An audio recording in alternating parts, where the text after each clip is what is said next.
preocupación en que el legislador haya incluido dentro de los delitos contra la vida, el cuerpo y la salud las lesiones psicológicas. Pero ¿saben qué me da más preocupación? Que ustedes no se preocupen.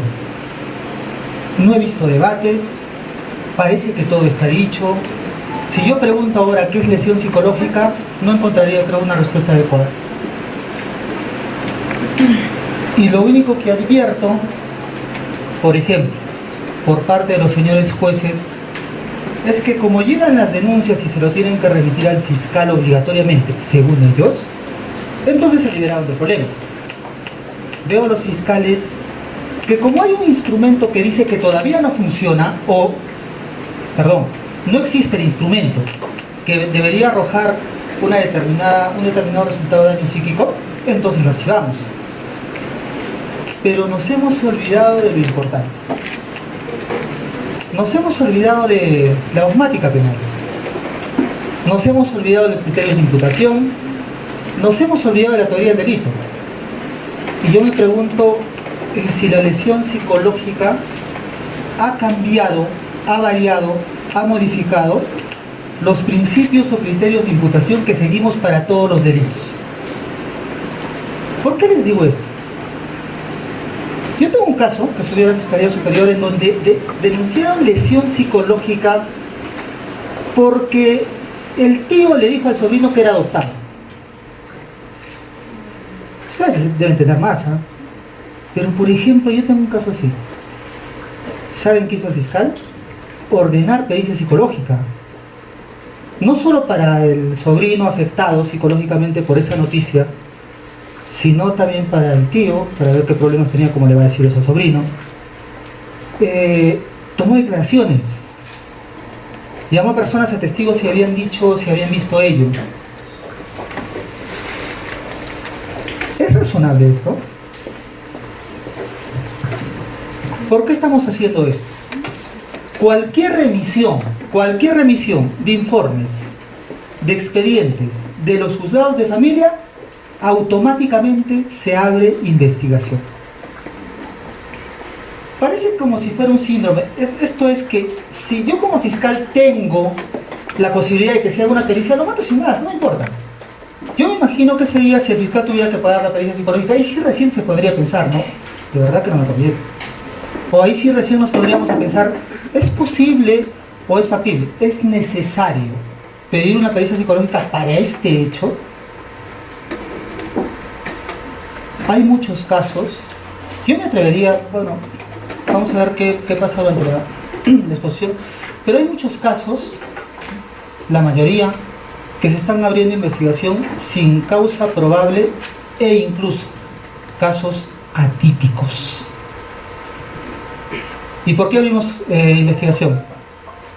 Yo les digo por qué. Porque tienen miedo al reclamo. Porque viene la parte y me dice, no señor, usted ha tenido que abrir investigación. O porque más o menos estamos en un contexto de violencia de género que es imposible que obviemos. No podemos obviar eso, no, porque no hay violencia de género, yo tengo más o menos que abrir investigación. Parece que eso es lo que está sucediendo. Imagínense que una persona vaya a la fiscalía y denuncie lesiones. Porque en el autobús en el que venía lo habían empujado y le causaron pues lesiones. Va al médico legista y no sé por qué, el médico legista le puso 11 días. ¿Alguien se va a atrever a llevar eso a juicio?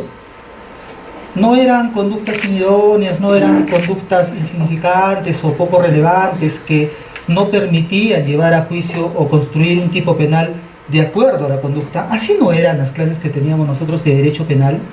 No eran nuestros primeros cursos en la teoría del delito en la que nosotros veíamos que, o nos decían, que hay conductas que no permiten construir causalmente ni siquiera y obtener causalmente un resultado típico.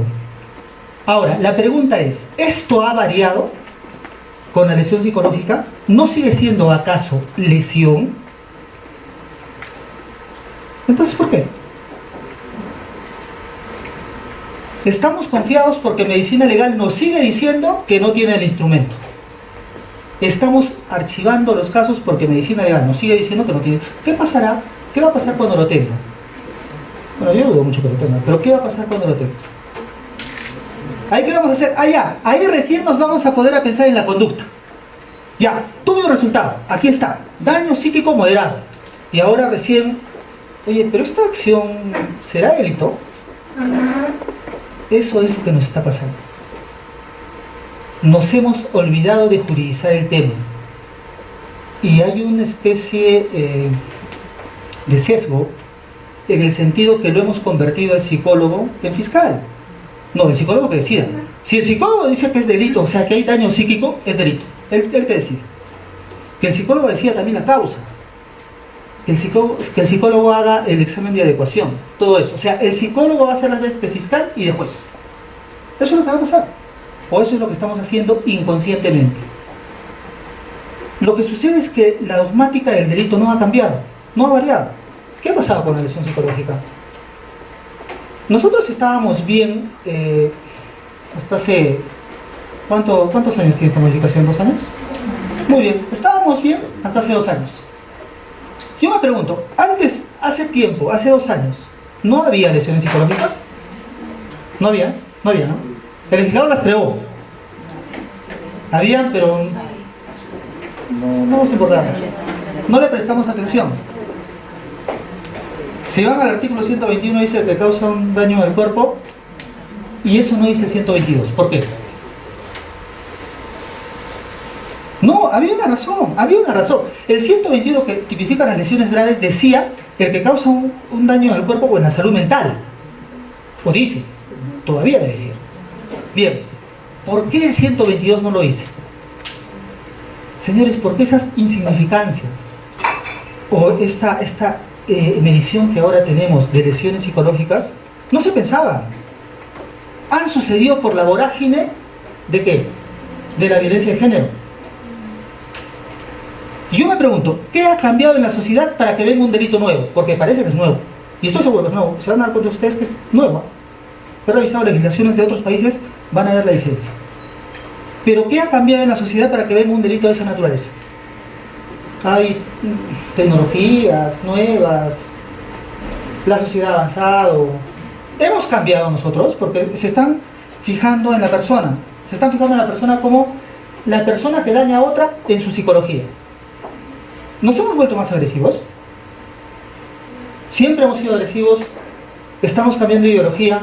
Estamos tratando de decir, bien, estamos evolucionando como sociedad y como siempre hemos sido agresivos, ahora ya no. Esto no se hace. ¿Eso estamos haciendo? ¿Por qué estamos haciendo? ¿Por qué necesitamos un delito de lesión psicológica? Ese es el problema. Y cuando vino la lesión psicológica, ¿qué miramos inmediatamente? Miramos el instrumento. Y le dimos toda la responsabilidad, discúlpenme, al médico legista. Cuando se nos acabe esa excusa, esa justificación de que el médico legista ya no va a tener instrumento y va a venir con un instrumento adecuado, ahí quisiera saber qué vamos a hacer.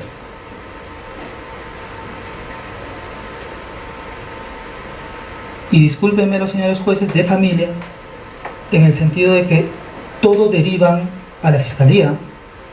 La norma es clara, fiscalía o juez de paz. La pregunta es, ¿habrá casos en los que no se derive ni a la fiscalía ni al juez de paz? Claro que tiene que haber. Que la norma diga, cualquier denuncia por violencia familiar necesariamente lo derivas a la fiscalía. ¿Eso dice la norma? Ahí empezó el problema, porque como todo lo derivaban a la fiscalía, finalmente la fiscalía dijo, ¿qué hago con tantos casos? Y no utilizaron el artículo 94 de la ley orgánica del Ministerio Público que dice que tú puedes archivar el caso in limine. La semana pasada he tenido un caso en la Fiscalía Superior que la persona decía, mi esposo viene de Tacna, me encontré en Plaza Vea y me minimizó. Escúcheme la palabra, me minimizó. Y me dijo que si no cuidaba bien a mi hijo, que se lo entregara. Violencia familiar. ¿Qué creen que hizo el juez de familia? ¿Le dio protección o no? ¿Por qué? ¿Qué protección necesitaba con que le dijo la minimizó? Que no le hable, ¿verdad? Sí, sí, sí, sí, es verdad, que no le hable. Que no, o esa cláusula general, que no vuelva a cometer violencia psicológica. Les juro que yo no sé qué es violencia psicológica. Si tú le dices a un ciudadano una orden, si le das una orden, tiene más o menos que ser cierta, expresa y simple. Hubiéramos preferido que el código nos diga, oye, no maltrates verbalmente a una persona, y la comunicación era más cierta. Pero el que causa una lesión psíquica, no sé, no lo sé. De verdad que no lo sé.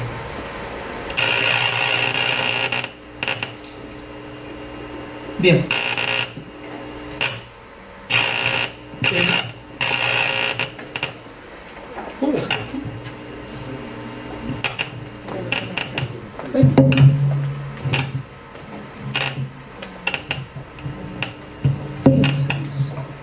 Ya. Bien. Vamos a ver. Comencemos con el estado mental como punto de partida. Cuando nosotros estudiamos en las aulas y cuando nos daban nuestras clases de teoría del delito, cuando hacíamos imputación objetiva en las clases, ¿qué veíamos? ¿Qué era la forma como yo puedo atribuir un determinado resultado a una persona? Si la conducta era idónea para causar ese resultado, si había un nexo causal y si el resultado estaba dentro del ámbito de protección de la norma. Así era. Con las lesiones psicológicas hemos quebrantado todos los estándares de imputación que existen. Ya no vemos conducta idónea, ya no vemos resultado típico, no vemos nexo causal. Es una buena pregunta, nexo causal entre una conducta del autor y la psique de la persona. ¿Sí? Ya no vemos nexo causal. Si no vemos eso, ni siquiera vamos a ver criterios de imputación.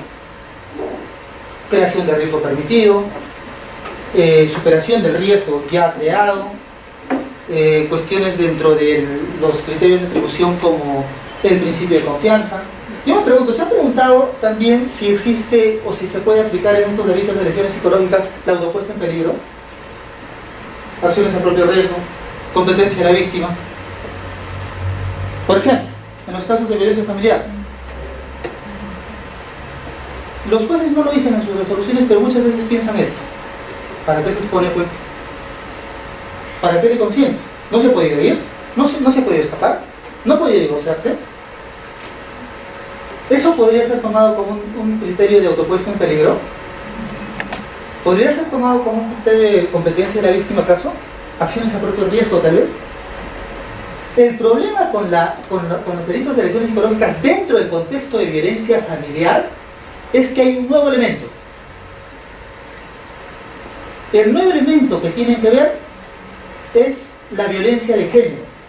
Ese es el nuevo elemento de imputación objetiva. Escúchenme, de imputación objetiva que van a tener que ver. Y eso es lo único que cambia, no cambia más. En cuanto al estado mental como punto de partida, tenemos que, señores, desde décadas atrás, el derecho penal se quiere meter en la mente del autor, en la mente de la persona, en la mente de la víctima. Cuando hablamos de dolo únicamente, estamos viendo, en ese momento la víctima quería hacer algo, tenía la voluntad de hacer algo, y no tenemos problemas para determinar eso acaso, hasta en el dolo básico. Cuando hablamos de dolo eventual, ¿se habrá representado el autor que iba a crear o causar este resultado? Miren, tenemos problemas hasta para establecer el dolo. Se han escrito libros para verificar si es posible llegar a establecer el conocimiento y la voluntad que tenía el autor en el momento del hecho. Se han escrito teorías desde el dolo eventual. Una vez dictamos un curso de ignorancia deliberada incluso, y hubo una sentencia muy buena de ignorancia deliberada. O sea, ni en el dolo nos ponemos de acuerdo y el dolo le pertenece al ámbito interno del autor. Y estoy hablando solo de la voluntad que tenía el autor, que es más verificable, porque quiso matar o levantó el arma y disparó, de la voluntad que tiene el autor para cometer un delito. Desde allí ya tenemos problemas. Hasta, vámonos al otro lado, determinar la conciencia del autor. Ahora sí, para liberarlo de responsabilidad y no atribuirle un hecho. Por ejemplo, la grave alteración de la conciencia, los trastornos mentales, del artículo 20, numeral 1. O sea, para yo liberar de responsabilidad a un autor, tengo que establecer si estaba en estado de conciencia o no. ¿Acaso no tenemos problemas para eso? Tiene que ser un perito, ¿verdad? Ya, estábamos de acuerdo en eso. Ahora tenemos como problema tenemos que determinar si una persona tiene daño psíquico. ¿Y qué es eso? ¿Cómo entendemos el daño psíquico? ¿Qué se entiende por daño psíquico? Porque si se fijan bien, el delito sigue siendo de lesiones. Lesiones corporales, otra. Lesiones psicológicas. Y listo. Ese es el problema. El involucramiento al derecho penal en el estado mental.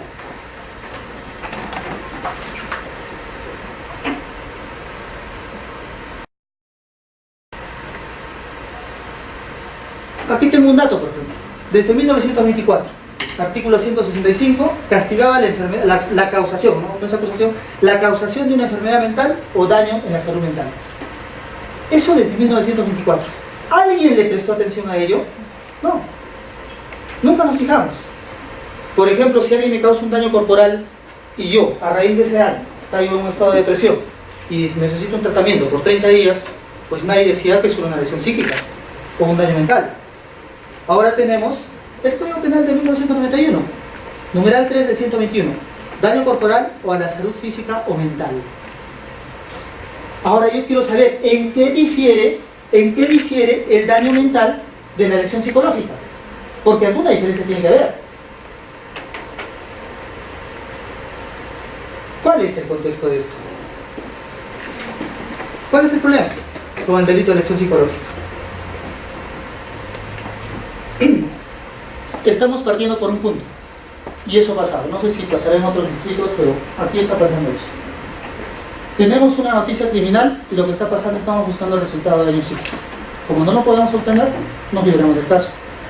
Eso es facilismo, nada más que eso. Y no estamos haciendo nuestro trabajo en el sentido de verificar, de acuerdo a la teoría analítica del delito, si es una acción típica, antijurídica. Bueno, culpable ya no me meto con eso quizás, pero al menos si es un injusto penal. Y solo de frente estamos buscando el resultado.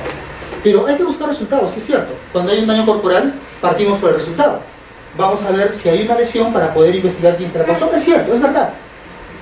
Pero las conductas, señores, idóneas, las conductas que sean típicas, las conductas que realmente yo pueda perseguir, llevar a juicio y solicitar condena por eso, esas son las conductas. ¿Por qué cambiamos de chip? ¿Por qué cambiamos de mentalidad con la lesión psicológica? ¿Qué pasó? Estamos buscando, de verdad todos, algo que ni siquiera entendemos. Yo escuchaba a un amigo en la mañana y me decía, tú no puedes decir eso, tú eres psicólogo, tú eres médico, pero ¿es necesario ser psicólogo, médico, para poder establecer que una conducta es idónea? Un insulto en la calle. Aperturamos investigación y ordenamos pericia psicológica. El bocinazo del vehículo, del bus en el que voy, me hace asustar. Voy y ordeno una pericia psicológica. Una discusión circunstancial. Ordeno una pericia psicológica. ¿Estamos seguros de lo que estamos haciendo? Creo que ese es el tema. Nos hemos olvidado de lo principal. Estamos partiendo del resultado ya como un punto relevante para adecuar una conducta al tipo penal. Pero recordemos, el resultado solo es una parte. Es una parte del tipo. ¿Qué falta? ¿Cuáles son, en todo caso, los componentes o los elementos de una acción o de un justo penal? Una acción u omisión. ¿Qué más?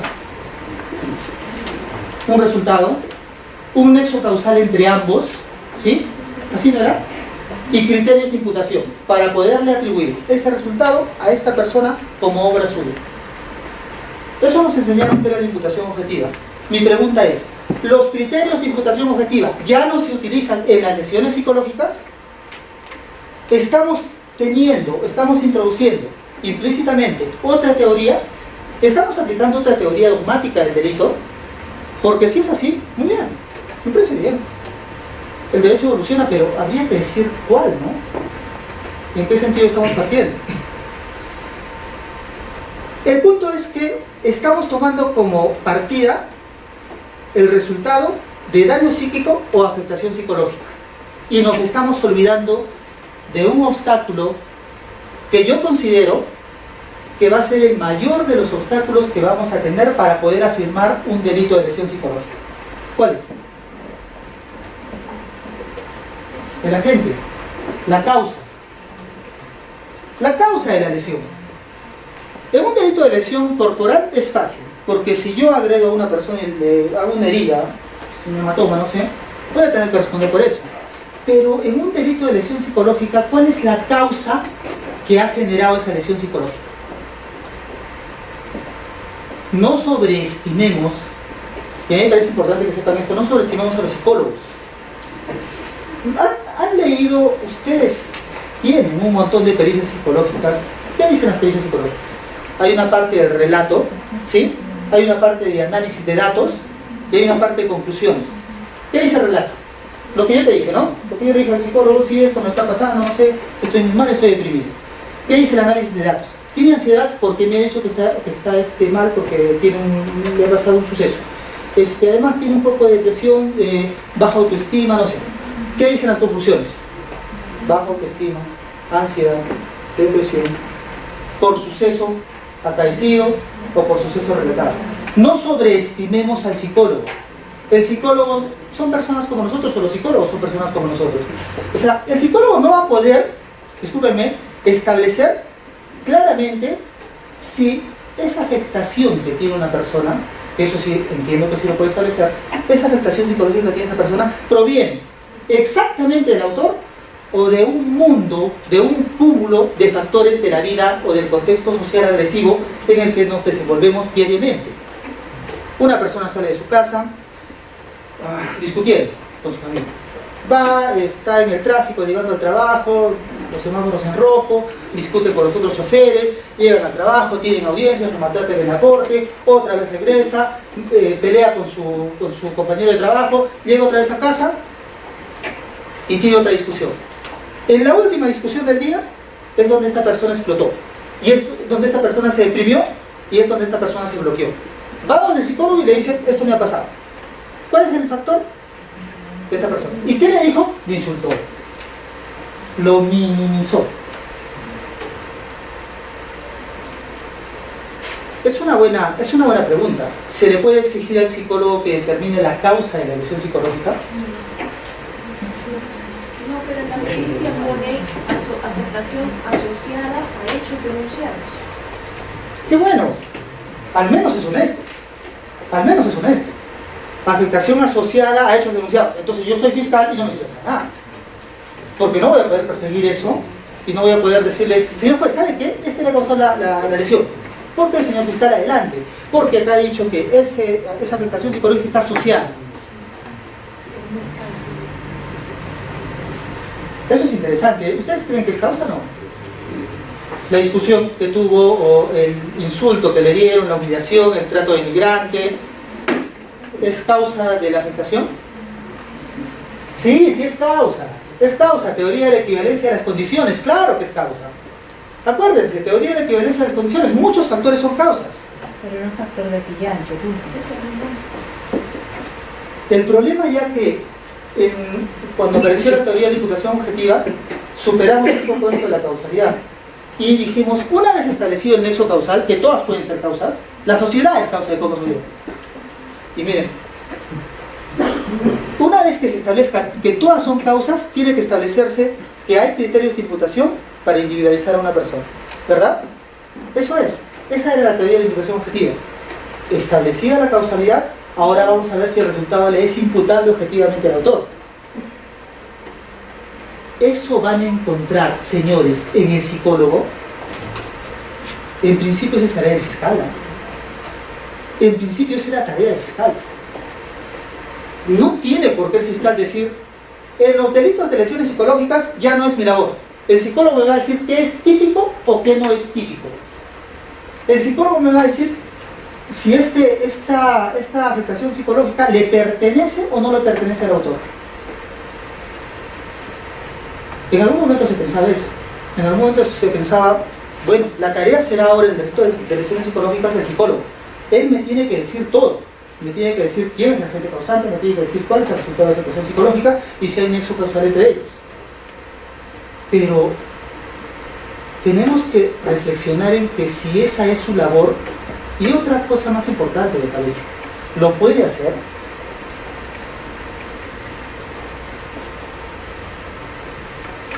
el elemento más complicado siempre será el agente causal. Estamos comenzando. ¿Saben por qué estamos comenzando? Porque es fácil ahora. Le echamos la culpa al instrumento no existente, al instrumento que todavía no se puede hacer, y todo está diluyéndose o está quedando allí. Cuando se pueda hacer, vamos a reaccionar después y vamos a decir, ¿cómo era? ¿Qué teníamos que hacer? Teníamos que determinar una acción típica, antijurídica y culpable, y tenemos que atribuir ese resultado a una persona como su obra. Esto es importante. Si para la ciencia médica es difícil ingresar en el ámbito de una persona, en el ámbito interno, o comenzamos por las lesiones corporales, por las enfermedades del sistema motriz, si es difícil identificar muchas veces las causas, la evolución, la sintomatología de una enfermedad, ¿no va a ser más difícil aún que la ciencia pueda determinar, entrometerse en uno de los ámbitos más enigmáticos, más inaccesibles, más impenetrables del ser humano, que es su psicología, su mente? ¿Cómo le podemos exigir eso? Lo cierto es que nunca vamos a encontrar una lesión psíquica, si queremos llamarla así, que tenga un solo agente causante verificable y diferenciable y que sea el factor que causó esa lesión de forma individual o autónoma. Es imposible. Es imposible. La lesión psíquica tiene un montón de factores, un montón de circunstancias, criterios concurrentes, contextos y todo ello. Así que eso no lo vamos a encontrar, me parece que jamás.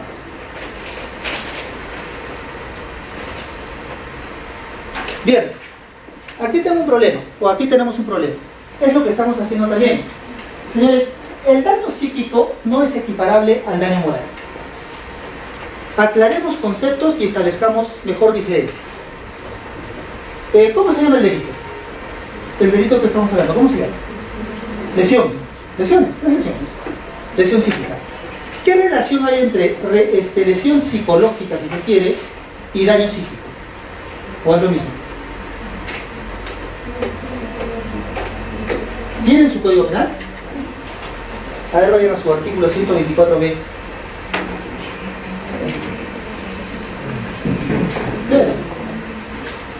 Artículo 124b del daño psíquico y la afectación psicológica cognitivo-conductual. El nivel de daño psíquico es determinado a través de un examen pericial o cualquier otro medio idóneo con la siguiente creencia. A. Falta de lesiones leves, nivel leve de daño psíquico. B. Lesiones leves, nivel moderado de daño psíquico. C. Lesiones graves, nivel grave o muy grave de daño psíquico.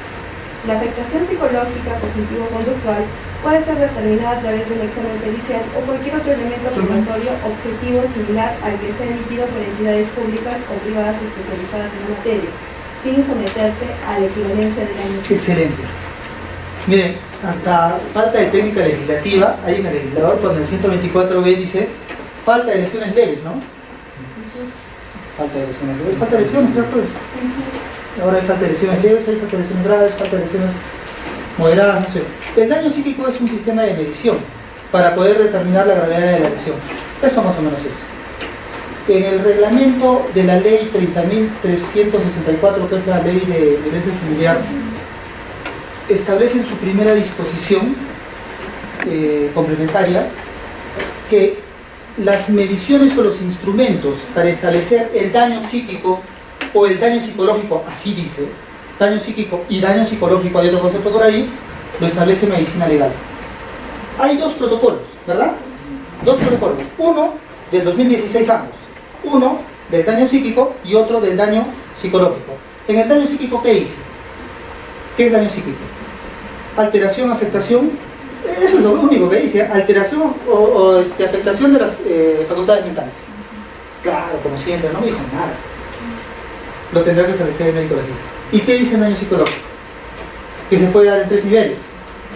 El primero dice que es una especie de decaimiento de la persona. Cuando empiezas a hacer una introspección de ti mismo, te empiezas a retraer tú mismo. El segundo nivel es cuando empiezas a tener o experimentar los dramas los contextos de agresión que has tenido, y el tercer nivel cuando tienes necesidad o automáticamente empiezas a evocarlos con cualquier factor detonante. Esa es una lesión psicológica para el Instituto de Medicina Legal. ¿Ya? Muy bien. Pero el tema no es ese. El tema es que, bueno, tenemos que concordar normas, o sea, así está hecho. El tema era que no podemos confundir los conceptos. La lesión psicológica es el delito, la lesión psíquica es el delito. El daño psíquico es un instrumento de medición: moderado, leve, grave y muy grave. Hay muy grave, ¿eh? Hay muy grave. Y los sistemas de medición que tienen esta guía de valorización del daño psíquico es 5: ausente, leve, moderado, grave y muy grave. Hasta ahí podemos estar de acuerdo, ¿no? Dicen que no tienen el instrumento, pero bueno, tienen algunas variantes. El problema es que muchas veces confundimos los conceptos. ¿Cuál es la diferencia entre daño psíquico y daño moral? ¿Saben por qué les digo esto? Porque los casos que se presentan en la fiscalía estoy deprimido porque me dijo esto. Mañana alguien se va a presentar a la fiscalía: el señor me robó, acá tengo mi sentencia condenatoria, está condenado, y saben que también me ha producido una lesión psíquica. Claro, estoy pues psicológicamente afectado, me ha robado, me ha puesto un cuchillo en el cuello, no sé. Entonces, si yo estoy de miedo, ya no puedo salir a la calle. Condénenlo además en concurso ideal por el delito de daño psíquico, por el delito de lesión psicológica. ¿Por qué no? ¿Por qué no? A ver. Entonces, ¿cuál es la diferencia? El daño psíquico no es equiparable al daño moral. El daño moral es una consecuencia. La doctrina civil lo llama como el dolor espiritual que tiene una persona al haber sufrido un suceso traumático cualquiera. ¿Sí? Ese daño moral tiene carácter indemnizable, es la consecuencia de un hecho. Si ese hecho es un delito independiente, señores, por favor, no tiene nada que ver con un delito de lesión. Es más, les comunico: ¿la lesión psicológica puede causar daño moral o no? Claro, ¿por qué? ¿Por qué no? O sea, ¿la lesión psicológica puede tener como consecuencia un daño moral? Pero claro que sí, ¿por qué la duda? Escúchenme, la lesión es la afectación que te ha causado alguien. Ahorita vamos a ver que tiene que ser con intención todavía, dirigida a causarte una lesión psíquica. Yo no sé cómo alguien se puede representar. ¿Cómo le causa una lesión psíquica? ¿Qué le digo? Lo humillo, lo denigro, lo insulto a cada rato. Sí le voy a causar una lesión psíquica. Más o menos tiene que pensar así el autor. Y una vez que haga eso, esa lesión psíquica puede tener o puede traer como consecuencia un daño moral, que es el estado de dolor que tiene, la depresión que tiene la persona después de haber sufrido un suceso traumático. O sea, no se puede equiparar el daño moral de la lesión psicológica a la lesión psicológica. Ambas, lesión corporal y lesión psicológica, pueden traer como consecuencia un daño moral. Recordemos que la lesión psicológica, en su sistema de medición o como instrumento de medición, tiene que traer un daño psíquico. Acá está la guía, lo que les dije hace un momento. El daño psíquico se define como la afectación y alteración de algunas de las funciones mentales. Eso es lo que dice la ley. Eso es todo lo que me dice la ley. Entonces podemos equiparar esto. ¿Cómo se miden las lesiones corporales? Con el certificado médico. Con los días. Así es, ¿verdad? Y nadie ha objetado eso hasta ahora. Se mide con los días. Lo aceptamos así. Pero los días de incapacidad médica se confunden o se identifican con la lesión corporal. Para nada. La lesión existe. La lesión puede ser faltas. La lesión puede ser delitos. Puede ser lesiones leves o lesiones graves. Jamás se puede confundir. Es un sistema de medición. Es lo mismo que pasa con el daño psíquico. ¿Por qué creen que hablan de daño psíquico leve, grave, moderado, muy grave, todo eso? Ninguno se identifica con la lesión. Pero lo peor es lo siguiente. Otra vez. Podemos establecer que una persona tiene daño psíquico. Eso quiere decir que a partir de ello hemos establecido la causa. Algo nos dice sobre la imputación al autor o algo nos dice sobre el agente causante. Creo que ese es el problema. Creo que ese va a ser el mayor escollo que tenemos que pasar. Un certificado médico nos dice quién es el autor de las lesiones. Hay una referencia, ¿no? Incluso ponen, refiere ser agredido por persona conocida. O alguno puede que será más específico, refiere ser agredido por Juan Pérez. No hay problema. ¿Eso acredita la autoridad? No, será un indicio. Y el protocolo de pericia psíquica, si se quiere, o de informe pericial psicológico, ¿qué nos va a decir? Relato, nos dijo que lo maltrataron, posteriormente está afectado por ese maltrato. Afectación psicológica. ¿Ello quiere decir que este protocolo nos está diciendo quién es el autor? Señores, no. ¿Y por qué no? A ver, porque se está diciendo, pues si el otro está relatando que no ha agredido psicológicamente, si se quiere, y está diciendo, tiene afectación psicológica por ese maltrato. ¿Por qué no nos dice quién es el autor? ¿Por qué? Análisis de la vida de la persona conoce en el examen, y eso no lo dicen los psicólogos. No están haciendo un momento aislado con una fotografía, lo que se produce muchas veces en los fototipos de delitos. Dicen, no, yo puedo evaluar en base a la historia de vida, cómo es que llegó a la fecha de hoy, como producto de su historia de vida. Sí hay eventos. Es verdad. Para determinar esto tendríamos que conocer a la persona antes del suceso traumático. Conocer el suceso traumático o los sucesos traumáticos y después conocer la conclusión o cómo cambió la persona a partir de ello. Recuerden, en el delito de lesiones psicológicas, bueno, es una opinión. Es imposible establecer que la afectación psicológica le corresponde a un solo sujeto. No es posible. Todos estamos llenos de emociones, sentimientos, ansiedades, depresiones que provienen ¿de dónde? De la vida diaria. Y todo lo estamos metiendo en lesión psicológica. Ese es el problema. Y ahora yo me pregunto por qué el legislador ha incluido este tipo penal. ¿Qué era inaplicable? Hasta ahora es inaplicable. ¿Cómo están haciendo? Alguien me dijo, ¿han visto un caso, una sentencia por lesión psicológica? ¿Había? ¿Y ya cuánto tiempo está? O sea, quiere decir que no hay lesiones psicológicas. Eso tendrá que... No hay ninguna sentencia, no hay ninguna condena, no es verificable, no es diferenciable. Entonces, ¿qué hacemos con ese tipo de datos? ¿Sí hay? No hay, ¿no?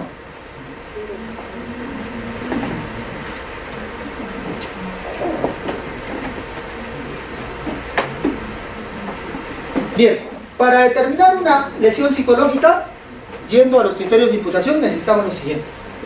Una conducta idónea. Una conducta idónea proveniente de un agente, diferenciable y verificable, que pueda causar o que cause un trastorno no momentáneo. No momentáneo. Ojo, los sustos y los sobresaltos no son lesiones psicológicas. Primero se tiene que identificar eso. O tiene que identificarse, como siempre va a ser, una concurrencia de comportamientos en los que se puede identificar una conducta del autor de forma preponderante. Porque si estamos diciendo que no puede haber un resultado de afectación psicológica que provenga únicamente de una persona como causante, al menos tenemos que establecer que esta persona a quien le vamos a atribuir la lesión psicológica sea un factor determinante. Y finalmente, otra de las posibilidades, un comportamiento que haya incrementado un riesgo, pero percibido por el autor. ¿Han escuchado los casos de situación de vulnerabilidad? Está en trata de personas, está en los casos de violencia de género, en los casos de violencia familiar. Cuando el autor se aprovecha de una situación de vulnerabilidad sabiendo que una persona es vulnerable, ¿por qué no? Se puede incrementar un riesgo y este autor quiere causar una afectación psicológica mental y la causa. Entonces sí podría ser, ¿verdad? Claro, sí, una situación de vulnerabilidad, por ejemplo ahí. Si esto es así, tendríamos que exigir ¿qué? Al informe psicológico, en todo caso. Existencia del daño psíquico o afectación psicológica. El nivel del daño. Y las causas, ¿quién no las da? Eso es lo determinante. Podemos exigir a la pericia psicológica el daño psíquico, el nivel del daño, pero ¿quién nos da las causas? ¿El psicólogo? ¿Quién? ¿La víctima?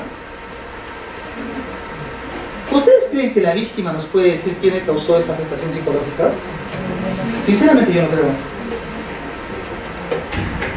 Si una persona se deprime, ¿qué va a decir? Lo último que le pasó. Va a poder identificar ella misma, dentro de su ámbito interno, dentro de su ámbito psicológico, cuáles han sido las posibles causas que le han llevado a tener menores niveles de resiliencia, si se quiere. ¿Va a poder determinar eso? Parece que no. Es más, tenemos una facultad en nuestra mente que nos hace sobrevivir para poder olvidar los hechos traumáticos pasados, y tratamos de hacerlo. Entonces, cuando alguien me pregunte qué te pasó y por qué estás afectado psicológicamente, yo le diré por lo último que me ha pasado. No le voy a poder decir lo anterior. Entonces, ¿la víctima es una buena fuente? No, tampoco. Que debería ser, ¿no? Pero en este caso tampoco. Entonces, ¿qué podemos proponer frente a esto? Esto es lo único que podemos proponer. Tenemos que comenzar otra vez estudiando la dogmática penal para aplicarlo al delito de lesiones psicológicas. No tenemos que olvidarnos de la dogmática penal. Tenemos que empezar otra vez a esbozar los criterios de imputación, cómo se construye un delito, cuál es un resultado típico, cuál es una conducta idónea, enlazarlos por un nexo de causalidad y poder construir y atribuirle un resultado a una persona como obra suya. ¿Cuáles eran los criterios de imputación? ¿Se acuerdan? Una conducta idónea para crear un riesgo no permitido, que ese riesgo se realice en el resultado y que ese resultado se encuentre dentro del ámbito de protección de la norma. Si yo causo una lesión corporal, la conducta tiene que ser idónea para causar una lesión corporal. Yo ataco a una persona con un arma punzocortante, es idónea. Ese resultado o esa conducta se realizó en el resultado. Claro, porque a raíz de la lesión que yo le causé se produjo un resultado seguramente de lesión grave, lesión leve. Y que el resultado se encuentre dentro del ámbito de protección de la norma quiere decir que la norma proteja o esté destinada a proteger conductas como esas, de agresión a otras personas con armas punzocortantes. Entonces veamos, la imputación objetiva de la conducta, la creación de un riesgo relevante. Aquí vamos a encontrar que hay un montón de casos en lesiones psicológicas que no ingresan o no pasan siquiera este filtro de imputación. Tenemos que señalar que tienen que ser conductas idóneas. Conducta idónea para la creación de un riesgo relevante. La conducta idónea para la creación de un riesgo relevante tiene que ser una conducta dirigida a causar un daño psicológico o trastorno mental no momentáneo. Ojo, porque tiene que ser lesión, tiene que haber una lesión, tiene que verificarse en el tiempo una lesión. Pero esta lesión, como así está tipificada en nuestro Código Penal, tiene que ser querida por el autor, o mínimamente representada. O sea, yo tengo que decir como autor, te voy a causar una lesión psicológica. ¿Cómo hacemos eso? ¿Cómo se podría hacer eso? Y acá viene. Miren, no son conductas imputables objetivamente las conductas desarrolladas en el propio contexto social agresivo en el que nos desenvolvemos. El griterío, ruido del tráfico, burlas, molestias. ¿Y a quién se le ocurriría poner esto en un delito de lesiones psicológicas? Señores, en Arequipa está pasando. En Arequipa, sinceramente, está pasando. Estaba pasando con mi vehículo y otro chofer me mentó la mano. Ya está. Estoy afectado, por favor, mi pericia psicológica para ver si tengo afectación y hay que imputarle a este sujeto el hecho de una lesión psíquica. Eso es lo que está pasando. Y los fiscales lo que estamos haciendo es ordenar las pericias. No hay un filtro de imputación, o sea, no hay un filtro de imputación que me permita que el tema se quede allí, ¿acaso? ¿Esto merece investigación? ¿Es una conducta típica o es una conducta idónea? Ojo, así se encuentra un resultado de afectación psicológica. ¿Qué pasaría si un psicólogo loco me dice, efectivamente, este sujeto ha dicho que está afectado por esto, le he hecho un análisis psicológico y el resultado es afectación psicológica. Ya está, ese es el caso. ¿Lo llevan a juicio? Y si no lo llevan a juicio, ¿por qué ordenan la pericia? No ordenan la pericia. La policía ordena la pericia.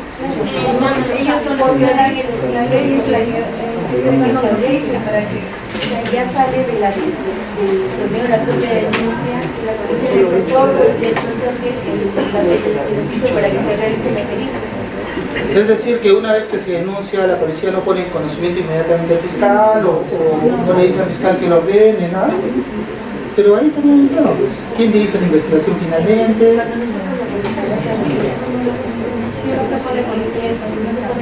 Entonces el juez dicta las medidas de protección con la pericia. Ni siquiera eso, porque no lo tiene. Solamente tiene el oficio donde se mandó el dicho de al sexo. Y ese oficio lo manda la policía. La policía. Ya, y no hay alguna forma de que el fiscal, como director jurídico de la investigación, más bien le diga a la policía, esto no es una conducta idónea.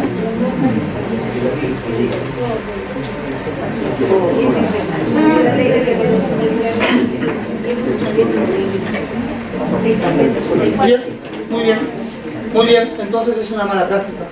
Entonces es una mala práctica. Doctor, adelante. No sé si estamos en la hora de preguntas. Sin No, embargo, sí, sí, voy a dar una conclusión. Con la reglamentación de la ley se ha previsto de que hay una conducta que inclusive podría constituir delito, una conducta del agresor hacia la víctima, en el que no necesariamente le dé una afectación psicológica, sino conductual. Pero ese es el asunto, ¿no?, de la norma. No es que estemos en contra o favor, nosotros como operadores lo que debemos hacemos lo que nos dice la norma, ¿no? Generalmente, cuando no lo hacemos, pues aplicamos control de difuso. Otro aspecto que dice el reglamento ¿Qué dice la norma? ¿Qué dice la norma? El 122 de Luego sobre. Ok, claro. Continuamos con la idea. Entonces, ¿qué pasa? Que con el reglamento se ha previsto de que cuando la policía recibe la noticia de violencia familiar, que podría ser que tipifique como delito, debe poner en conocimiento inmediatamente el fiscal penal. Lo dice el reglamento. Cuando considere que tipifique como delito. Por supuesto. Ya. ¿No es cierto? Entonces, desde ahí, el fiscal penal toma la dirección de la investigación. Entonces, creo que esa parte se está subrayando, ¿no? Entonces, me parece que si teníamos la noticia de la policía, la policía pone en conocimiento del Ministerio Público. En algunos casos ha pasado en la práctica que, bueno, les han dicho, eso no constituye delito, sino continúan con su... ¿Quién le dijo eso es el fiscal? Por supuesto, ¿no? Pero esos son casos aislados. Pero el asunto está en que, digamos, ya la norma prevé que el director de la investigación es el Ministerio Público, no el fiscal. Bajo esa perspectiva, debería filtrarse ya, inmediatamente llega a la comisaría de las denuncias, lo que usted dice, ¿no? Con los criterios de imputación y imputación objetiva. Si el fiscal le ve que no corresponde, no hay nada de delito, pues entonces que no, acá termine el caso y se archiva la misma comisaría. De acuerdo. Doctor.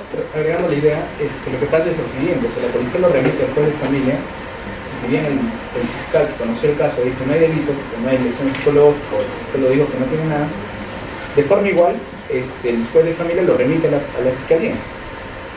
A pesar de que en el informe que hace la policía dice, se dio cuenta el fiscal de turno, tal, y el juez de forma igual da la medida de protección y lo remite. Incluso ahí hacemos nosotros, remiten al juez de familia para no generar duplicidad de casos, ¿no? Porque el fiscal acoge el caso y otra vez recibe el otro fiscal de turno por el juez de familia. ¿Hay algún juez de familia aquí? Doctor. Justo. Mire, aquí... Pero déjeme terminar lo que decía. Adelante. Está bien. Mire, para nosotros, practicar la medida de protección, según la norma, es vinculante. Hay un documento que es una ficha de valoración de riesgo. Claro. Que debería ser llenada por una persona especializada de la policía o otro cargo de otras instituciones, ¿no? Y eso es lo que nosotros nos vincula. ¿Por qué razón? Digamos, hay casos en que inclusive se dictan medidas de protección sin Sí, digamos, en el informe pericial, digamos, físico o psicológico. Porque se dice de que, digamos, esta norma es con la finalidad de prevenir algunas situaciones nuevas de agresión. De acuerdo. Si nosotros vemos de la declaración de la víctima, luego de la ficha de valoración, que es probable que haya una nueva agresión, podríamos estar medidas de protección. Pero ¿cuál es el fin? De que se vuelva, digamos, de prevenir una nueva agresión. Y nosotros somos un juzgado de familia que no estamos viendo la connotación penal. O sea, ¿qué aspecto de la disertación que la razón está bien? No vemos tanto la connotación penal, ni deberíamos de verlo, porque eso es corresponde al Ministerio Público. ¿Dan medidas de protección en todos los casos? No, por ejemplo, yo le voy a decir, yo vengo de... ¿Qué resulta? De que ahí tenemos más casos de violencia física, pero en otros lados, en otras latitudes, hay más violencia psicológica, inclusive se han creado, creo que se han multiplicado juzgados de familia. Entonces quiere decir que el asunto que está usted tocando es, digamos, está, digamos, parametrando en alguna región.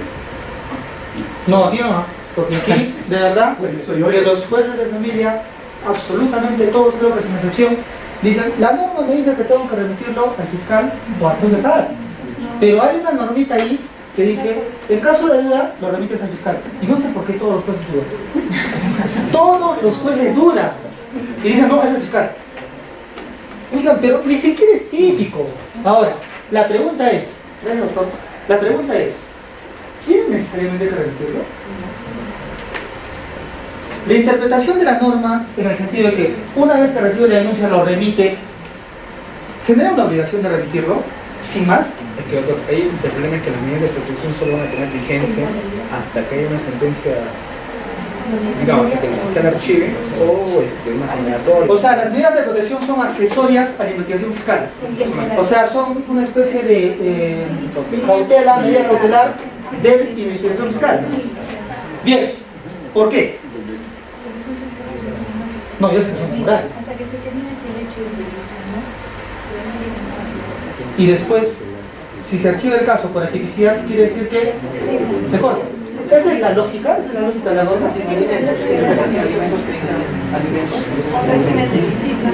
Y ahí esa es la lógica de la norma. No controlan sus medidas de protección. Entonces podemos estar... Adelante, doctor. Lo que decía, es que la norma lógica, el objetivo que queremos llamarlo, es para es tratar de prevenir las nuevas agresiones. Y la cuestión, porque digamos la norma se refiere a varios supuestos. Dice prevenir, erradicar y combatir, vamos a acuerdo. Sin embargo, en la parte que les toca al juzgado de familia es con la finalidad de prevenir De acuerdo. nuevas agresiones. Y lo que usted dice, ¿no? ¿Deberíamos enviar todas? Pues no, o sea, quiere decir que si nos envían, la comisaría dice que constituye violencia familiar, quiere decir que ha encontrado algún elemento que sea pues, violencia física o psicológica, ¿no es cierto? Porque si el primer filtro es la ¿A comisaría. dónde envía usted sus casos? ¿A la fiscalía o a juez de paz? Ahora a la fiscalía todo porque digamos la norma es, el 122B nos dice que debemos enviarlo. Digo, No, eso no es. no, el 48 El reglamento, claro, el reglamento. Pero el reglamento le obliga a remitir toda la fiscalía. Parece que no. Tiene que discernir. Aclarando eso, que lo que pasa es que el 122B, yo me pregunto siempre, ¿en qué caso remitir el juez de paz letrado? Porque si el certificado médico legal tiene un día, se da en un contexto familiar ya es delito. Entonces, ya no es duda de... Porque entonces ya no hablamos de lesiones psicológicas. Hablamos de lesiones corporales. Claro, o sea, un ejemplo es... Ya está. Pero- Ahora hablemos de lesiones psicológicas. Por ejemplo, el psicólogo determina afectación emocional o abuso emocional. ¿Eso ya lo determina con ustedes, con los jueces de familias? No, yo no trabajo en ese sentido. El problema es que cuando determina en los procesos de violencia, mayormente donde yo trabajo, la pericia la hacen en el día. Ya. Ahora, escúchenme, vayan a su artículo 442 del Código Penal. Yo les voy a decir por qué deben remitir al juez de paz. Vayan al 442 del Código Penal. Ya. Amy, ¿me puedes leer, por favor? A ver, por favor. Artículo 442 del CAT. El que maltrata a otro física o psicológicamente, o lo humilla, o denigra, o menosprecia, de modo reiterado, Ya está. sin causarle lesión Sin o daño causar lesión psicológico, o daño psicológico. será reprimido con prestación de servicio comunitario de 50 a 80 jornadas. Ya. Entonces, el 442 del Código Penal me está diciendo que los actos de humillar, denigrar, menospreciar, de forma reiterada, que no cause daño o lesión psicológica. Es faltas. ¿Por qué lo están remitiendo a la Fiscalía? Por lo que usted me dice, yo sé que usted tiene su teoría, yo sé que no, No, al contrario. En el caso, por ejemplo, de donde yo vengo, hay más, hay poco, digamos, violencia psicológica. Pero como le digo, otras latitudes, porque se está tocando usted, porque se han multiplicado, los juzgados que hay más, y se han tramitado más, y se han, no es por la carga, no es por la carga, es por la comprensión del problema jurídico. Por supuesto. De donde yo vengo, hay poca violencia psicológica, está lo mínimo, porque digamos, se han asumido algunos criterios que usted, digamos, ya lo ha manifestado. Ya. Pero déjeme terminar. Parece que hay uno más de familia por acá, pero no quiere decir, ¿no? A ver, ¿de familia que no quiere decir? Ya, adelante, por favor. El 442, exacto, es vigente, y estuvo vigente, pero hay una reforma, pues, del 6 de enero de este año, Ya. de reforma el 122 bueno, no sé porque usted lo conoce mejor que yo, ¿verdad? Pero ¿qué nos dice? Déjenme leerlo. Adelante. 122 agresiones en contra de las mujeres o integrantes. Claro, por supuesto. En que de cualquier modo cause lesiones corporales a una mujer por su condición de tal o a los integrantes del grupo familiar que requieran menos de 10 días de asistencia o descanso o algún tipo de afectación psicológica, cognitiva o conductual en cualquiera de los contextos del artículo 108b, que quiere decir relación de familiaridad parentesco.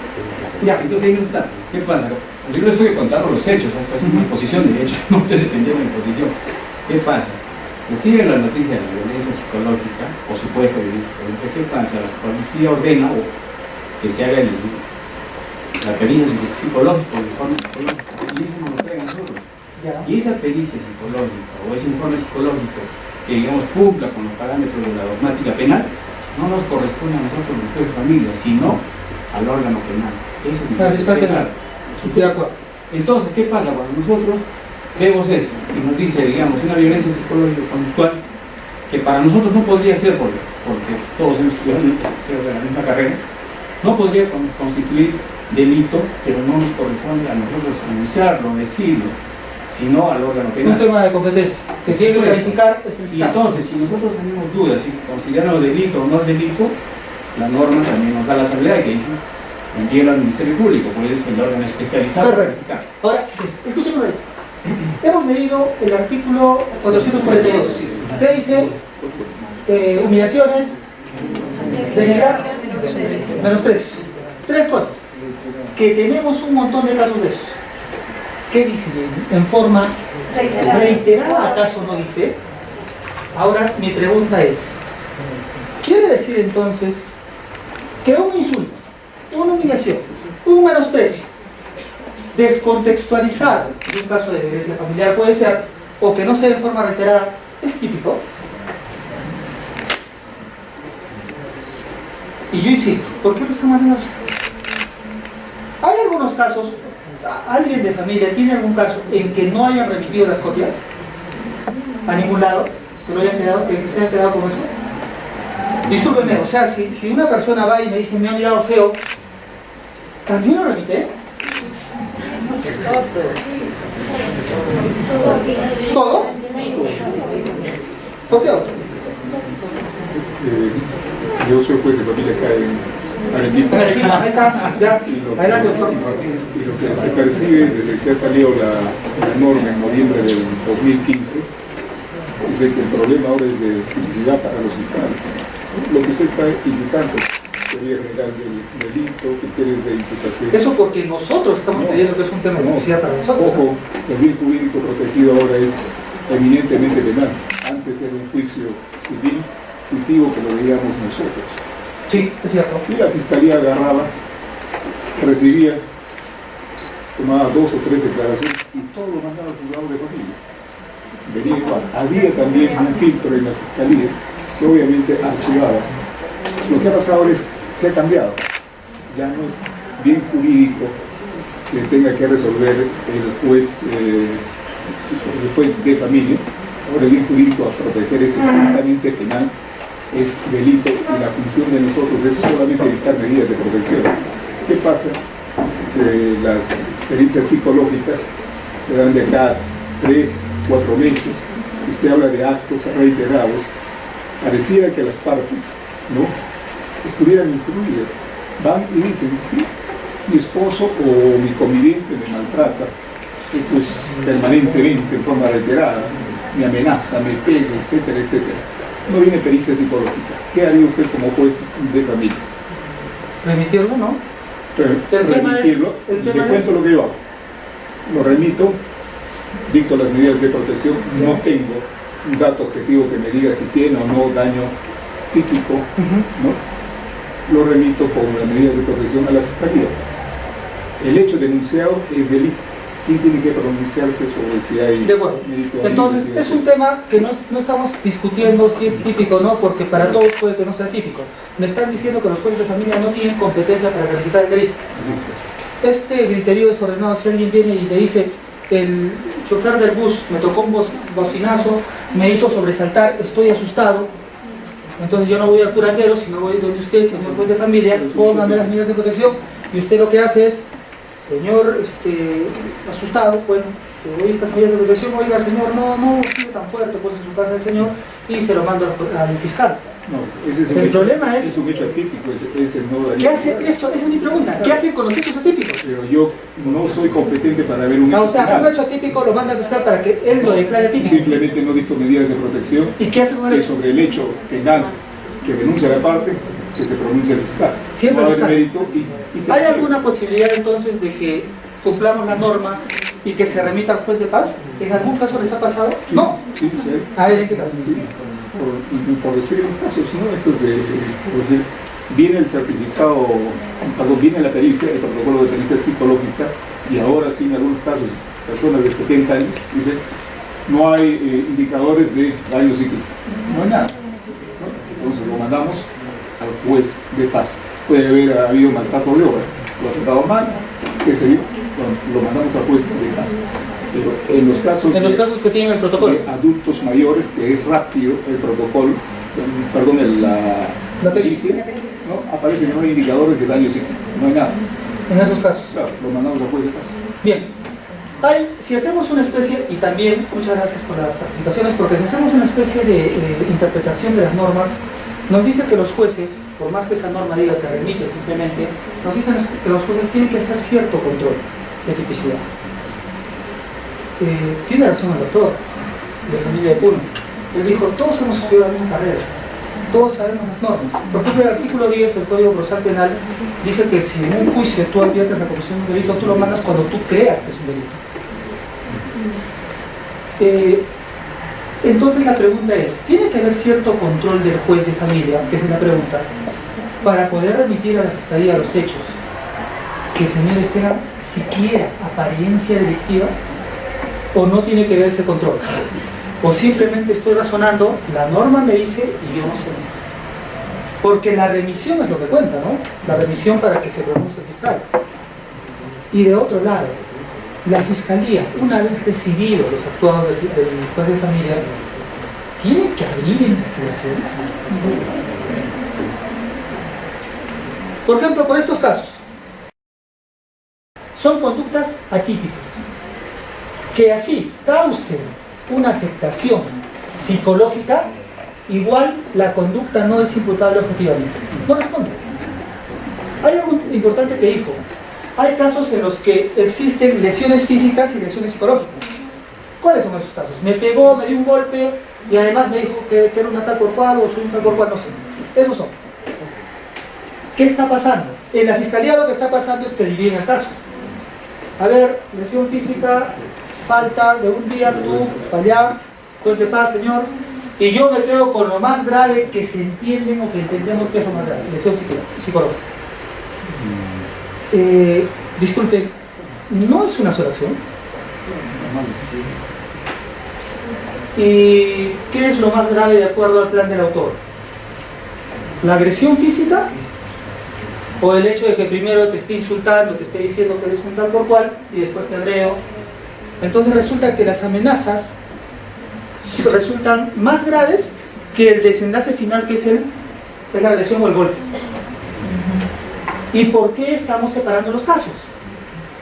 ¿Por qué estamos diciendo, juez de paz tú, yo me quedo con la lesión psíquica? ¿Cuál es eso? ¿Qué contexto tenemos ahí? La pregunta es, ¿acaso la lesión psicológica ha derogado, ha desplazado todos los demás tipos penales de tal forma que la lesión psicológica concurra con todos los tipos legales?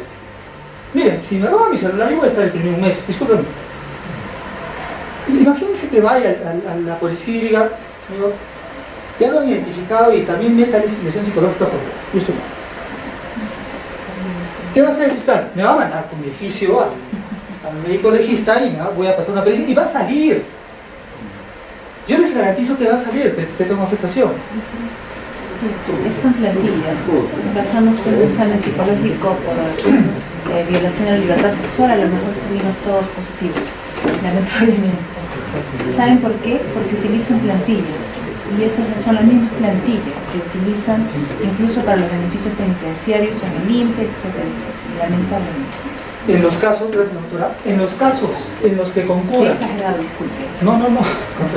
En los casos que concurran lesiones físicas y lesiones psíquicas, señores, es un solo hecho, ¿no? ¿Y qué deben resolver ustedes? El hecho. ¿Cuál es el hecho? Lesiones físicas. ¿Es faltas? Mándenlo por juez de paz. ¿Por qué se quedan con una especie de idea en su mente que tienen que resolver una lesión psicológica para? Y otro problema que tenemos con los señores jueces de paz. ¿Algún juez de paz? ¿Algún juez de paz? Bien, tenemos el problema con los señores jueces de paz también, que nosotros les remitimos y nos devuelven. ¿Qué genera, doctora Sandra? Una especie de conflicto entre el juez y fiscal. ¿Dónde está eso? ¿En qué parte del Código Procesal Penal hay conflicto entre el órgano jurisdiccional y el fiscal? ¿Qué clase de procedimientos que no están establecidos estamos creando? O una vez, recuerdo un caso en que el fiscal envió todo el caso, la agresión física por la psicológica de por medio, si se quiere llamar psicológica, y el juez de paz le dijo, te lo devuelvo porque no te has pronunciado sobre la agresión psicológica. Yo me pregunto, y los fiscales tienen que actuar, yo me pregunto, ¿es factible, es legítima esa devolución? Actuamos por intuición. Siempre actuamos por intuición. No, y este pronunciamiento, ya, te lo devuelvo. ¿Dónde está eso? O sea, ¿cómo se llama? ¿Consulta? ¿Se llama contienda de competencia? Y no nos damos cuenta de eso. Si yo emito una disposición de archivo, por ejemplo, y remito al juez de paz, el juez de paz me lo devuelve. Pero hay una norma en el Código Procesal Penal que dice que la única forma de impugnar un archivo fiscal a nivel preliminar es con requerimiento de elevación. No, al juez de paz no, esa norma no me llegó. Porque lo que hace es, pronúnciate sobre esto, te ha faltado esto, o ¿sabes qué? Tú dices que no es falta, ¿no? Perdón, tú dices que falta, ¿no? Yo considero que no, es delito. Señores, si el juez de paz considera eso, se tendrá que pronunciar en sentencia o un pronunciamiento de fondo judicial que diga eso, pues. Y le quedará, bueno, no le quedará más remedio a otra parte que ir a la justicia civil. Pero no puede devolverle al fiscal, ¿no? Y había una práctica antigua. El juez de paz le devolvía al fiscal, y el fiscal, ¿qué hacía? Emitía una disposición después del archivo y le devolvía al juez de paz, con mejores argumentos. Y el otro sacaba también más argumentos y empezaban a... Entonces, ¿te acuerdas? Otra conducta que no es idónea. Agresiones fugaces circunstanciales. Si hemos dicho que es faltas las humillaciones, denigraciones, menosprecios reiterados, estas agresiones fugaces circunstanciales no son conductas idóneas típicas de un delito de lesión psíquica. Insultos, humillaciones, desarrolladas por ejemplo en un contexto de debate. Todos van a oír, se pelean. Animadversión o discusiones recíprocas. Bueno, yo no creo discúlpeme, no veo cómo pueda entrar una legítima defensa en lesiones psicológicas. En lesión corporal sí, pues, ¿no? Tú me quieres golpear, pues yo te golpeo antes o te reduzco. Pero en lesiones psíquicas no, pues. Entonces todos esos insultos recíprocos, esas denigraciones o menosprecios recíprocos tampoco van a entrar como acciones típicas. Esto por lo siguiente, de acuerdo a los criterios de imputación. En principio, el principio de insignificancia. En segundo, el principio de adecuación social. Si nosotros comenzamos a paralizar cualquier discusión de la sociedad peruana, yo les aseguro que esa sociedad se paraliza. Si empezamos a reprochar cualquier agresión, por más fugaz, o cualquier agresión en un contexto social rápido, del momento, momentáneo, esa sociedad se paraliza. Y los criterios de imputación objetiva surgieron para eso. No se podía sancionar todo. No podemos volvernos señores educados o dejar de hablar malas palabras de la noche a la mañana porque una ley sale y dice que no puedes hacerlo. Y otra cosa, esa ley no dice eso, pero bueno, yo lo estoy exagerando. La ley dice que si causa una lesión psíquica. Pero ¿qué se pretende con esto? Estas son cosas que se denuncian día a día. Yo me atrevo a decir que el 50% son estos casos.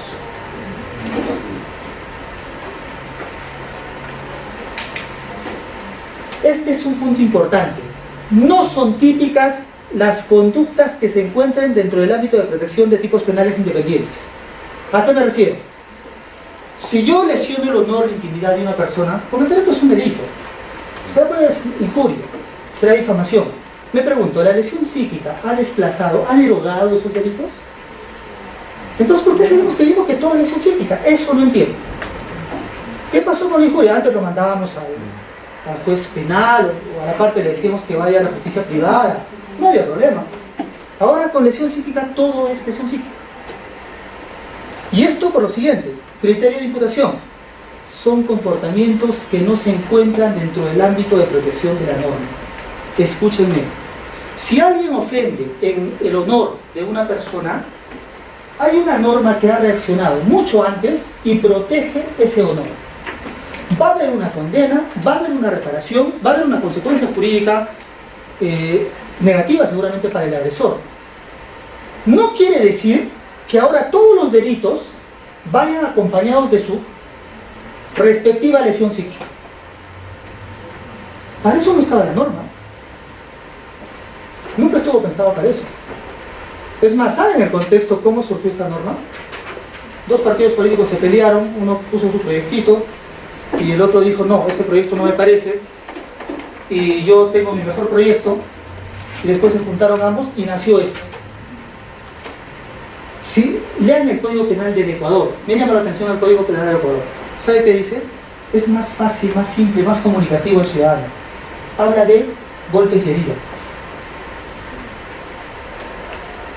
En serio, en lesiones, en el capítulo de lesiones del Código Penal del Ecuador habla de el que da un golpe a otro y le causa una herida, algo así.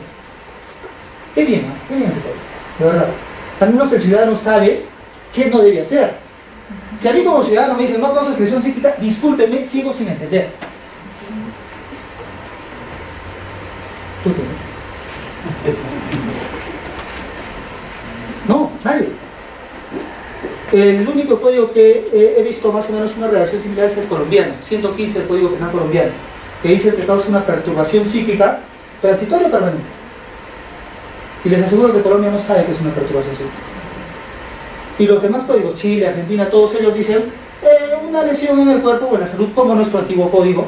Antiguo digo ya porque está modificado totalmente. Bien, estas tres conductas al menos, las que les he enseñado, no pueden constituir conductas. Esto tiene que ser atípico, y lo que es atípico se queda como atípico y se archiva ahí. No merece, señores, actos de investigación. Otra cosa, pueden estar en desacuerdo con lo que yo digo, porque deben estar pensando que me estoy olvidando de toda la temática de violencia de género. Yo estoy hablando en un contexto único, y aislado. Porque en cuanto a la violencia de género, sí, es cierto, no podemos negar algo que también es algo que está presente y que es necesario positivizar. Los contextos de violencia de género no son únicos y aislados, se repiten en el tiempo. Y es por eso que no van a encontrar, si se quiere así, una lesión psíquica dentro de un contexto de violencia familiar por un solo detonante, por un solo caso, por una sola causa, por una sola denigración, si se quiere. Van a tener que encontrar esos casos por acciones continuadas, repetidas y reiteradas en el tiempo. Eso a que nosotros le llamábamos delito continuado hace tiempo, eso era más o menos. O eso es lo que va a estar presente aquí, porque no va a poder ser otra cosa. Estas son conductas atípicas. Es mi opinión. Puede ser que en algún caso podamos decir que afirmar su tipicidad. Resultados típicos. Y aquí viene otro problema. Conductas típicas, ok. Bueno, ¿cuál es el resultado típico del delito de lesiones, el daño psíquico o afectación psicológica? Solo hay dos. Solo hay dos. El Código Penal solo me dice que hay dos resultados típicos en el delito de lesiones psicológicas. El daño psíquico, que puede ser leve, moderado o grave, y la afectación psicológica de tipo cognitivo o conductual. Gracias. Bien. Esos son los resultados típicos. Ahora, no son resultados típicos los siguientes grupos. Los estados de exaltación momentáneos, sobresaltos, sustos, consternaciones ocasionales que puedan alarmar al sujeto. Hubo un caso en la fiscalía en el que una madre contó que su expareja le tomó fotos a su hijo en la calle y sus hijos estaban asustados por ese hecho. Si nosotros solo tomamos como hecho el tomar las fotos, es atípico. O perdón, en resultados, el sobresalto, el susto que tuvo ese menor porque le tomaron una foto, es atípico. Es atípico. Pero si vamos más allá e investigamos cuáles son las causas que le dieron temor a ese menor, que debe haber un montón atrás, entonces podremos pues llegar a investigar algo. Pero como hecho aislado, un sobresalto, un susto, no puede ser un resultado típico. Esto también merece un análisis de tipicidad negativo. Otro punto, el que dijimos, el daño moral. El dolor espiritual que tiene una persona cuando ha sufrido un suceso traumático, señores, es atípico para el delito de lesión psicológica.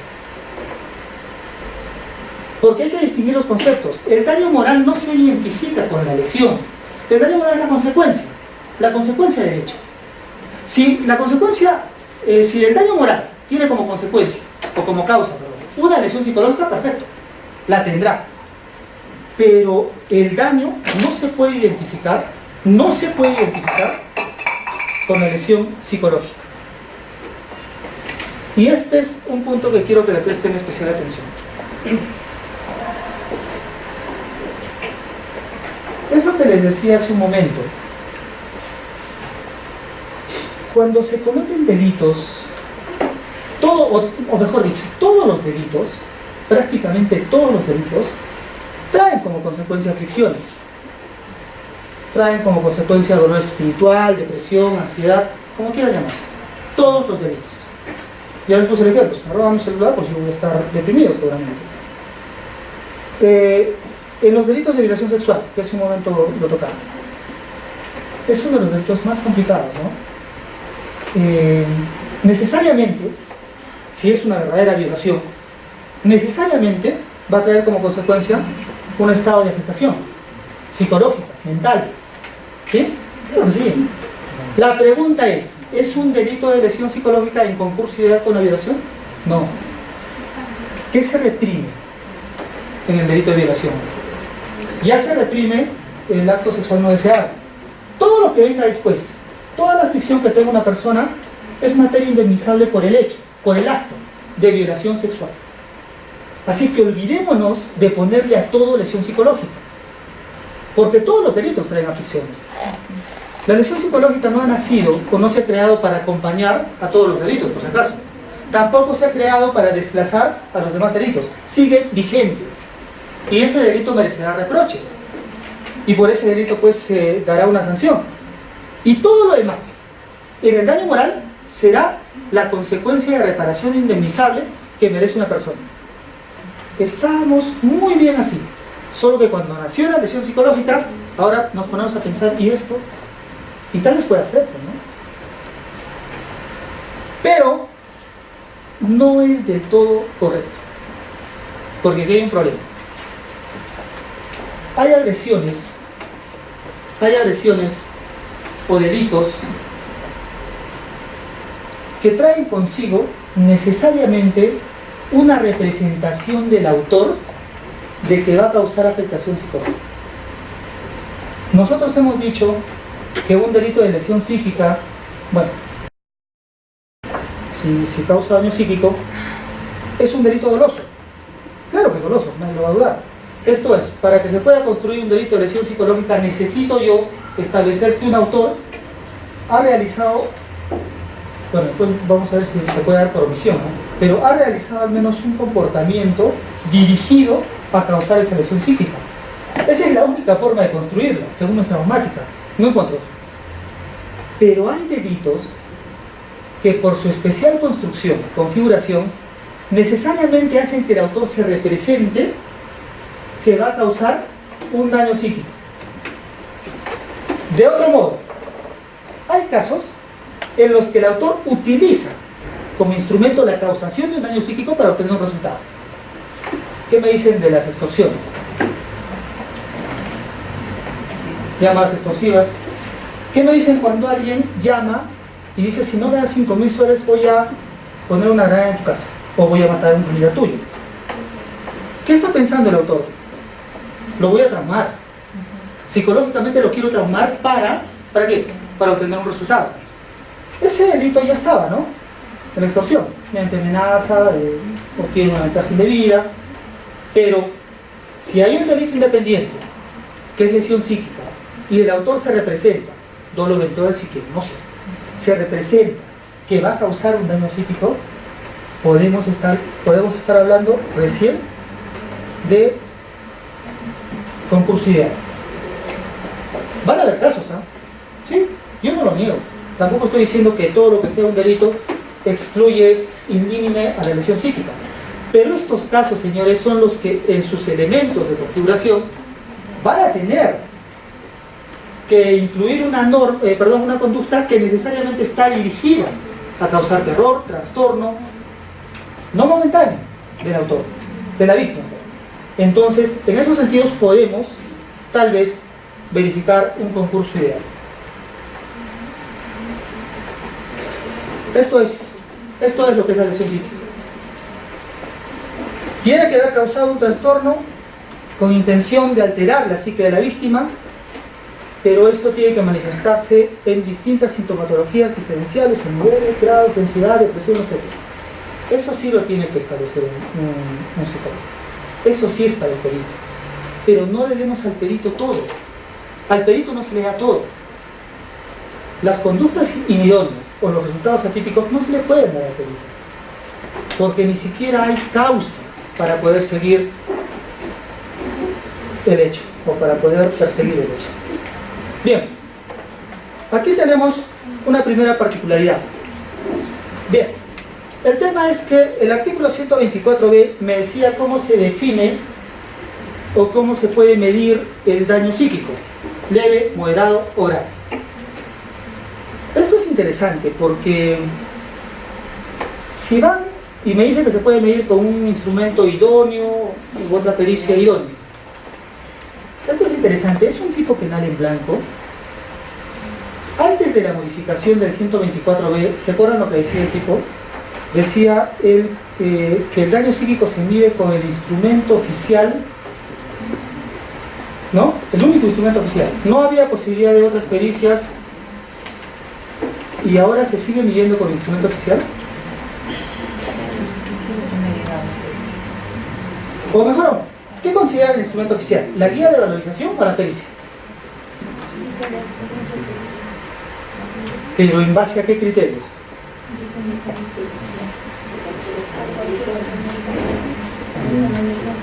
Me imagino que un perito de parte no siga la guía de valorización. ¿Puede ser? Pues puede ser, pues, ¿no? Porque esa guía de valorización solo nos da criterios orientadores. Cuando la norma antigua decía que únicamente era con un instrumento, se estableció que podía ser un tipo penal en blanco particular, porque recién íbamos a conocer un tipo penal en blanco que no se remita a una norma, sino se remite a una pericia, a un protocolo. Entonces era particular. Ahora dice que puede ser determinado por otra pericia igualmente. Esto es lo que les decía hace un momento.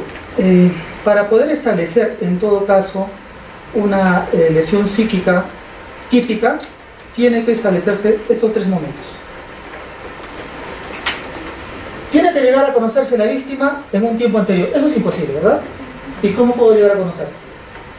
¿El psicólogo qué tiene que hacer? ¿Qué actos de investigación tendrá que hacer el psicólogo o el fiscal para establecer cómo era antes? Miren a los problemas que nos ha metido el tipo legal de lesiones psíquicas. De verdad, porque tiene que establecerse cómo era antes. ¿Cómo yo sé que está afectada ahora pero siempre ha sido así? O la persona, bueno, siempre estuvo afectada, pues. Hay personas que siempre están afectadas. ¿Qué se puede hacer? Pero bueno, tengo que conocerla en un tiempo anterior. Después tengo que identificar la acción o agresiones agresoras para poder determinar si esas acciones han sido la causa de la afectación posterior. Para establecer ello, no podemos pensar en una sola acción. ¿O sí? A ver, lean el 121.4 de su Código Penal.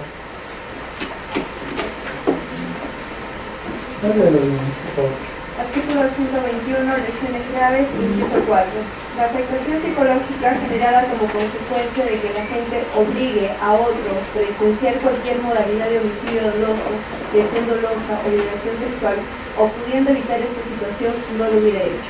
Qué interesante. Entonces se puede. Y lesión psicológica grave, ¿eh? ¿Cuáles son los elementos objetivos? Primero, obligar a otro a presenciar solo 3 delitos: homicidio, lesiones o violaciones. Por cierto, no dice qué tipo de lesiones, ¿no? Habrá que hacer una interpretación, no sé, de tal entidad tiene que ser las lesiones para causar una afectación psicológica. Y que se determine como resultado una afectación psicológica. ¿Saben qué? Ese tipo legal está diciendo que si hay afectación psicológica, nada más, ¿no? No dice más, ¿eh? No dice grave, daño psíquico grave, muy grave, no, nada. Si determina un perito agresión psicológica, bueno, fuera, diría, obligo a un menor, no, a otra persona, a cualquier persona, lo obligo a presenciar un delito de lesiones, resulta que, así las lesiones sean leves y tiene afectación psicológica, este autor que obligó a presenciar esas lesiones leves tiene mayor pena que las mismas lesiones que presenciaron, porque son lesiones graves. Ahí tenemos un problema. En ese artículo tenemos un problema, porque vas a sancionar con mayor pena que el mismo hecho presenciado, si hablamos de las lesiones leves. Y disculpen, del homicidio, de la violación sexual, la violación sexual no es muy grave, no me imagino el caso, pero bueno, el homicidio tal vez pueda ser afectación psicológica. Yo les aseguro que todos, absolutamente todos los concurrentes en esta sala, si ven un homicidio, se afectan. Van al psicólogo y va a salir una afectación psicológica. Y eso es una lesión grave.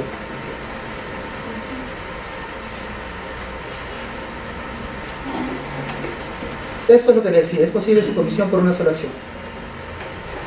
Este es un caso particular en el que se obliga a una persona, a un menor, se le obliga a consumir alcohol.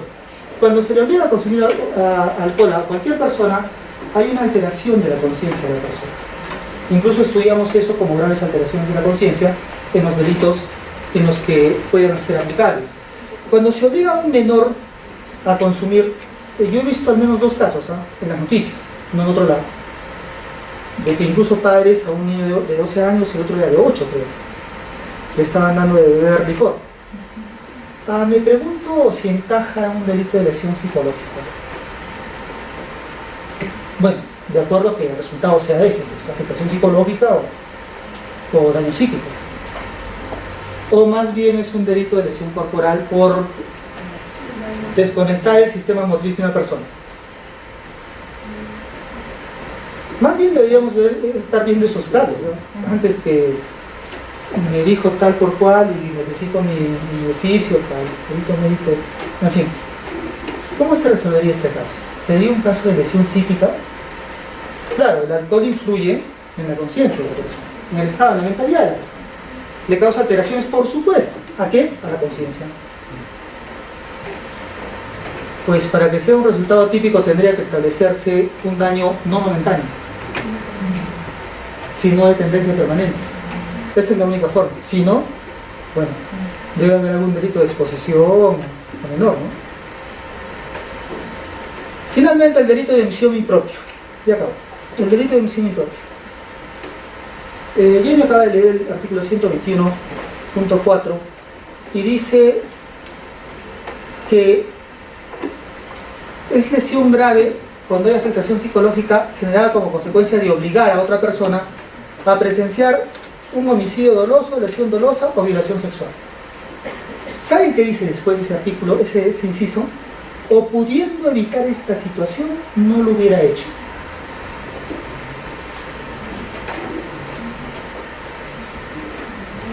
Clases de Derecho Penal, segundo año. ¿Es un delito de omisión pura o es un delito de omisión impropia? César.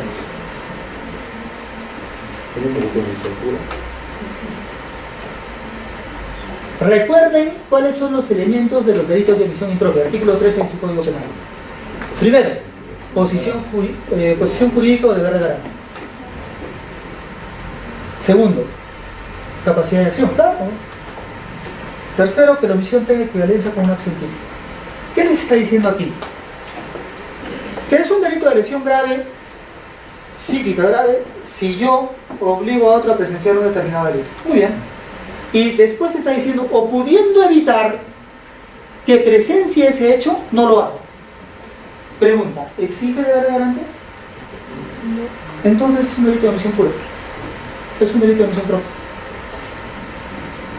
Tomen en cuenta las particularidades, porque a partir de ahí vemos más o menos la tendencia legislativa. Y tengan en cuenta también, señores, que si bien es cierto, estos delitos se dieron en un contexto de violencia de género, no han desplazado los criterios dogmáticos o los criterios de teoría del delito que todavía seguimos aplicando, ¿no? Ahora, bueno, ya me dirán, ya nos has dicho que no es. ¿Y es? ¿Qué es, pues? ¿Hay algún ejemplo de un delito de lesión psicológica? ¿Sí? ¿Ya? Cuando pusimos hace un momento, si conocemos primero a la víctima, determinamos factores agresores y determinamos daño psíquico o afectación psicológica de acuerdo a un determinado agente agresivo. Para eso, señores, no es una sola conducta. Y también podría haber uno, mal que bien, en el 121.4. Obligar a una persona a presenciar un hecho, un delito, y que le cause afectación psicológica. Aquí he puesto el ejemplo de la madre que permite la causación de lesión psíquica a su menor hijo. Por ejemplo, el padre que, sí, reiteradamente, bueno, sí, es posible, y la madre permite eso. Pero esto sería incluso un delito de omisión impropia, porque hay deber de garantía de la madre. Bien, gracias.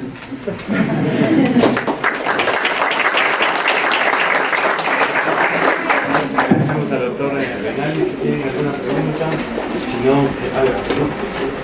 Doctor, todo muy claro, en los puntos. La imputación que pide es una herramienta, sí, del funcionalismo para superar el tema de la causalidad, violencia y condiciones, tratar de limitar esos agentes sobre los que se puede reputar como causas del resultado. Podríamos relevar un poco más el tema del principio de lesividad para descartar también todas las conductas que no tienen relevancia penal en un análisis de lesión o significancia para el bien jurídico, sin entrar a la utilización de la otra herramienta. Ahora, eso como primer punto.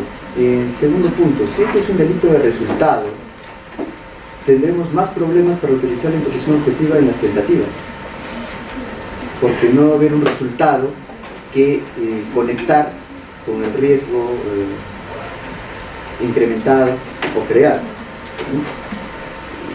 Segundo punto. Y uno tercero, me permito, por favor, doctor, respecto del ejemplo que nos ponían, ¿no? La posibilidad de que una extorsión con la llamada amenazante destinada a crear un trauma, un miedo, para con eso vencer la voluntad de la víctima y lograr una ventaja ilícita, nos decía, podría haber un concurso ideal. ¿No podría resolverse eso con un concurso medial? Ya. ¿Cuál era tu primer punto? La tentativa es el segundo y el otro el concurso El medial. bien jurídico, principio de lesividad, para descartar las conductas irrelevantes. Por principio de insignificancia. Ajá. Ya, sí, es verdad. Si estamos hablando de que el bien jurídico, ¿cuál es aquí? La salud mental. Sería la salud mental. No va a ser el cuerpo, ¿eh? Ya, es la salud mental. Y cuestiones que están dentro de, me atrevo a decir, dentro del contexto social actual como conducta adecuada. ¿Sí? Me atrevo a decir eso. Esos actos que sí pueden perjudicar o influir en la salud mental son atípicos. Y estoy de acuerdo con eso. Qué interesante el tema el que propones de la tentativa. Pero ¿sabes qué?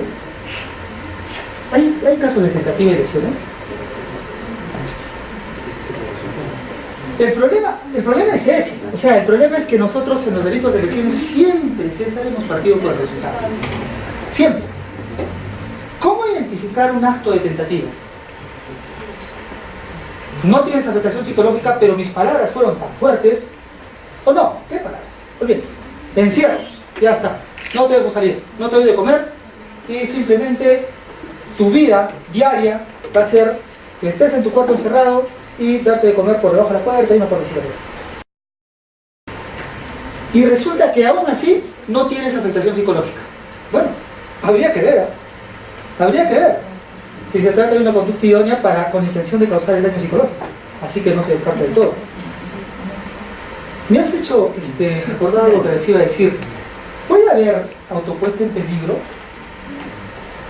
en los casos de lesiones psíquicas? En los casos de lesiones corporales, hablamos a cada momento, tú te pusiste en peligro porque te metiste en medio de dos boxeadores. Claro, si te metes en medio de dos boxeadores no molestes, pues ya tú te pusiste en peligro y te dieron tus golpes y finalmente resultaste con lesiones. Muy bien, en delito de lesiones psíquicas, ¿podrá existir eso en los casos siguientes? No estoy afirmando, estoy preguntando. En los casos siguientes, ¿podrá existir esto? En los casos, por ejemplo, de violencia familiar, contextos de violencia familiar. Cuando se dice, pero la esposa permitió la primera agresión, que no es típica, y la esposa permitió la segunda agresión, que no es típica, y a la tercera agresión, pues ya, le creó todo eso una afectación. ¿Podremos decir eso? Mi opinión es no, pero es una opinión. Pero ¿saben por qué no se pueden utilizar los criterios tradicionales de autopuesta en peligro o acciones de propio riesgo? Porque ahí tiene que entrar un factor que es necesario que valoren siempre en los delitos de lesiones psicológicas en contextos de violencia familiar, que es la violencia de género. La violencia de género en los delitos de lesiones psicológicas siempre va a ser un elemento objetivo más del tipo penal. Por cierto, no he visto, bueno, yo tampoco he visto casos que han ido a juicio, ¿no? Pero no he visto análisis sobre esos casos, ¿no?, de violencia de género. Y concurso aparente. No, yo creo que sigue siendo concurso ideal.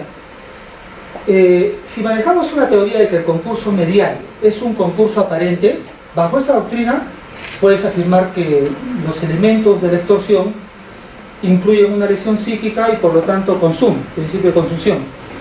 Pero si te refieres al concurso medial en una teoría tradicional en la que hay injustos independientes que no se estorban, sino que más bien concurren, pues no.